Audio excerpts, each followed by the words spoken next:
Hey everybody! Well, today we're going to take a look at this. This is the official Freddy the Flute.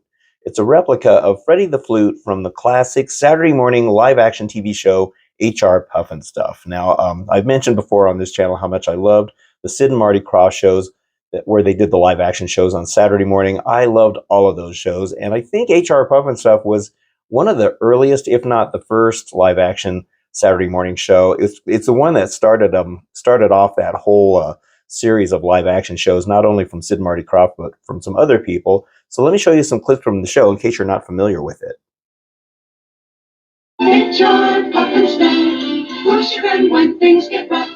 Okay, that song is probably stuck in every kid's head that ever watched this show. Now, I can't play the whole thing, obviously, because of copyright, but Sid and Marty Krofft had some amazing intros to a lot of their shows. So just about every one of their shows had an intro that would explain the story as to why things are where they are right now. So it was a quick way to catch the audience up, so to speak. Now, the main character here was Witchy Poo, who was played by the amazing Billy Hayes. Of course, H.R. Pufnstuf, he was the main character as well because the whole show was based on him. He was the mayor of Living Island.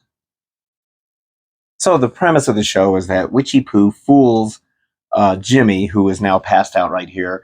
He was fooled into getting onto this boat, and then it was a really nice looking boat, and then Witchy Poo changes it into this evil boat, and then when he tries to escape her, he ends up on Living Island, and this is where Pufnstuf and his crew save him. And so the whole show is Witchy Poo. She wants that darn golden flute, Freddy the Flute.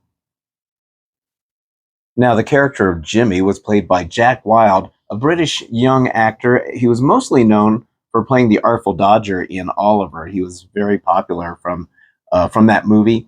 But then he got this gig, and then he kind of didn't really have the best career. I mean, he did a few things later, but he ended up having some personal issues with drinking and stuff like that. You can read the history of him. He kind of had a rough life later on and ended up having surgery on his mouth and everything. And he had a hard time later on in his life. It was really sad. Ready? Oh, thanks, Jimmy. Boy, that mean old witch almost drowned us. Well, I'll be Hornswoggle, a solid gold talking flute with a diamond skin condition. Now, Freddy was kind of the MacGuffin for the whole show. That's the thing that Witchy Poo was always after. And so, as you can see here, he was a pretty cool-looking little flute. It was a puppet, of course. Sid and Marty Krofft were puppeteers and puppet makers, and they did this kind of stuff. And this flute was kind of neat. Now, I don't know how many Freddy the Flutes they had for the show. I read they had 6 or 7, which may very well be the case. This one here in particular, as you saw, has the moving mouth, so there's a mechanism inside there. And I can't remember the name of the lady who did the voice for Freddy. They also had probably some stunt Freddys. There's a Freddy scene where he's getting the water squeezed out of him. And so, whatever the scene called for. So it would be interesting to know just how many Freddys they actually had. This show was perfect for kids. It had all kinds of crazy characters, talking books, talking candles, talking skulls. And then we have Dr. Blinky right here, who was in a lot of episodes when they needed to have some kind of thing invented or whatever. But Sid and Marty Krofft had such incredible imaginations to come up with a lot of this stuff. And, a lot of people would sit there and say, I wonder what kind of drugs they were taking when they came up with a lot of these shows, because they really were pretty far out there. But, it's what made them so cool. I wanted to point out an interesting blooper that occurs in this scene. Now, Witchy Poo is right here, and she gets hit by this vehicle that Kling and Clang were driving. Now, if we do it in slow motion, you can see that she gets kicked up into the air right here. Now, also, you'll see that you can totally see the edge of the set up here, and you can see one of the studio lights as well. Let's see if we can do it again here. And you can also see the wires that are suspending her right here. So she's on wires, and the camera went way too high. You can see one of the lights right here, another light right there. You can see the backdrop, the total end of the backdrop. You can see the back of the studio right in here, the sound stage. So it's very interesting. And this happens really quick. So, I mean, you wouldn't, probably catch it unless you were watching it in slow motion. But I love when stuff like that happens where you can see the edges of the set. Now, in another episode, we get another close-up of Freddy here, but you'll notice he looks a little different. Mainly the eyes, the shape of the eyes, that kind of triangular shape, they're in a completely different configuration than the one we saw earlier. This is episode 2. The first one was episode 1.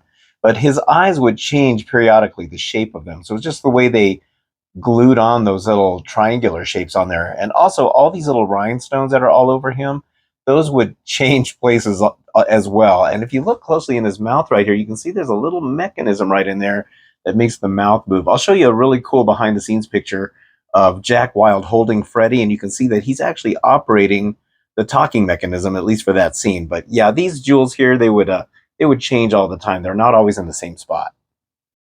Now here we have yet another version of Freddy. As you can see here, this one can actually move like an inchworm.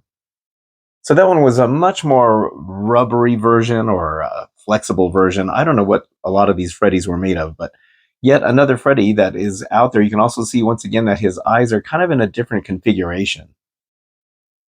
Now, as I mentioned, Billy Hayes played Witchy Poo here, and her laugh was amazing on this show. She always did that scream before she laughed. Let me get a clearer picture of her. Now you can see all the makeup that she had on her face. Billy Hayes was best known for playing Mammy Yoakum in the Broadway play of Little Abner, the movie of Little Abner, and I think they also did like a reunion or an updated version of it.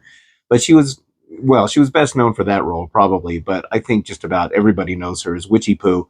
An amazing actress. She would show up again in Lidsville, another Sid and Marty Krofft show. That's the one with Butch Patrick from the Munsters, and she played Weenie Jeannie on that episode, or in that show. So she had a different role, but they liked her so much, so they brought her back. And then they even had her play Witchy Poo in an episode of Bewitched, which I thought was really neat.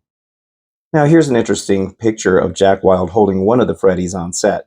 You can see here he's holding this cable, so it's one of those squeeze kind of things. When you squeeze it, I've seen this kind of a mechanism for these little grabbers where it's got a little gripper on the end. Well, in this case, when you squeeze it, I think there's a spring that runs through here.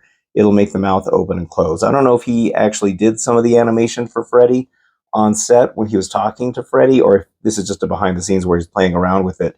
You'll notice there's another cable here, so that was probably led to an off-camera prop person who was operating it. And this is just a close-up showing you the cables down there.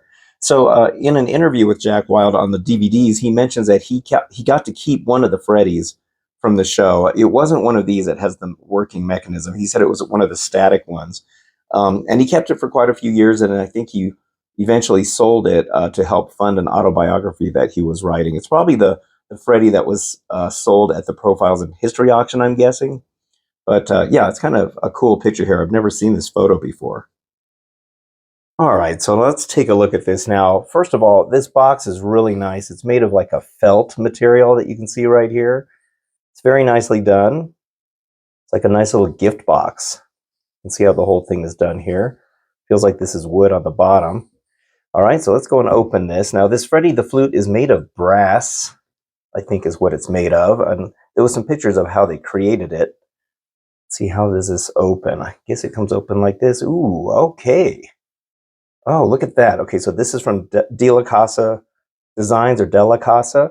Mario Della Casa is who makes this. And I got it on Etsy. I'll put a link in the description on where to get one of these if you want one. And, right off the bat here, I'm noticing it looks a little thinner than I thought it was going to. Let me see how that... Oh, that's a really nice box. Look at that. It's got that nice pocket that fits in. All right, so let me get all this wrapping off of Freddy here. Okay, so I finally got the bubble wrap off of here. That was not the easiest thing. It was really on there tight. So we got this other inner wrapping, so we can really see what he looks like now. Oh, ooh, nice. Oh, that looks very, very cool. Let's see if I can get some light on here. So you can kind of see the face of him right there. Got these nice rhinestones on there. If I can get some good lighting on him. That looks very nice. The face is pretty cool. So it's got a brass kind of finish to it. You can see the mouth and the nose, the eyes right there. All the little rhinestones all over. There's quite a few of them. They look pretty close to the placement of the original Freddy. Here's the top. Now, it does not actually play, and of course, neither did the original. it's not really intended to. Here's some of the flute holes, the finger holes right here. And it looks like they're placed in about the right spot. There's some down here on the bottom. And then it's kind of hollow down here. Kind of see down in there. It's very cool. I will say, though, I'm a little disappointed that it's not actual size. This is way thinner than the original Freddy. The original Freddy, when you see everybody holding it, it's about this much thicker. This is very thin, and I think it's shorter than Freddy, too. So, yeah, I'm a little disappointed in that. I'll be honest with you. I really kind of thought this was going to be an actual size prop. And considering that it's $200, which I didn't mention, yes, these are $200. I kind of was hoping it'd be a little bit larger than that. But it doesn't look too bad, though. Here I wanted to try to get some better lighting on it so you can kind of get a better view of the way it looks. So yeah, so this is brass. I don't know if it's going to tarnish after a while. That's the only thing about brass. And here's the bottom. I wanted to show you. It's not completely hollow. It does kind of have a cap on it at the end right there.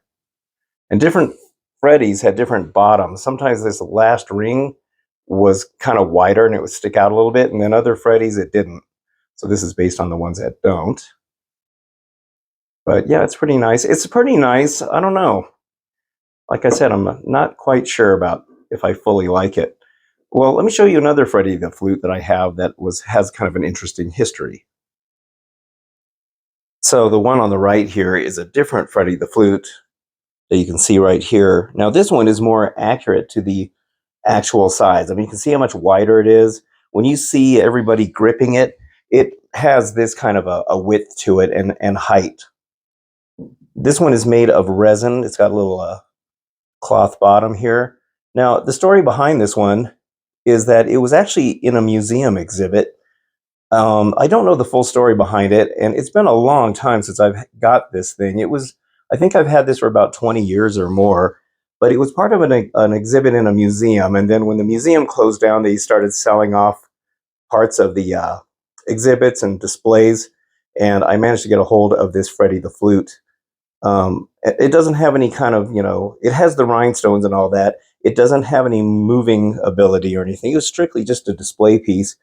I guess it was a HR Pufnstuf display. But up until this one came out, this is the only one I've ever seen. There's a lot of replicas floating around out there. If you look it up on the internet, there's a lot of people who've made these out of various materials, resin like this, or PVC pipe, or whatever.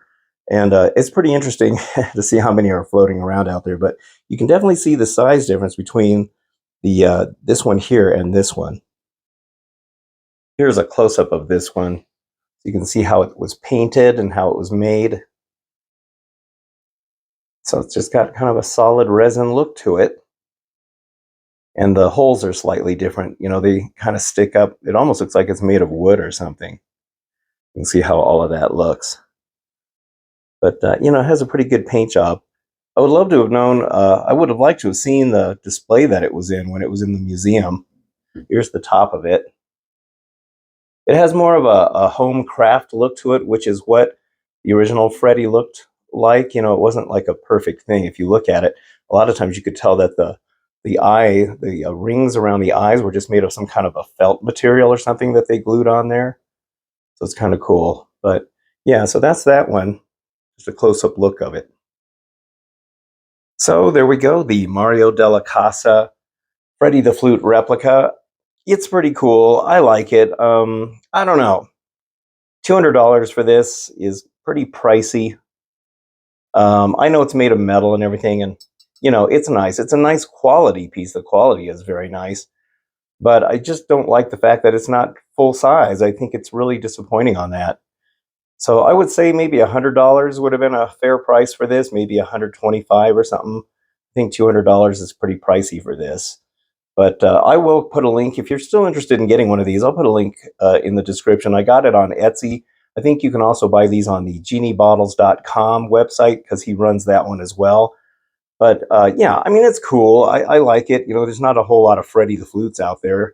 And I think this is officially licensed through Sid and Marty Krofft Productions. But yeah, I mean, it's okay. It's all right. It's not a terrible piece. It's just that I think it's kind of pricey for what you get, and I do wish that it was full size. But all right. Well, anyway, that's it for this review. I hope you found it interesting, and if you did, don't forget to hit the like and subscribe buttons. I very much appreciate it. And until the next time, I will see you on the next video. So thank you for watching, and have a good one.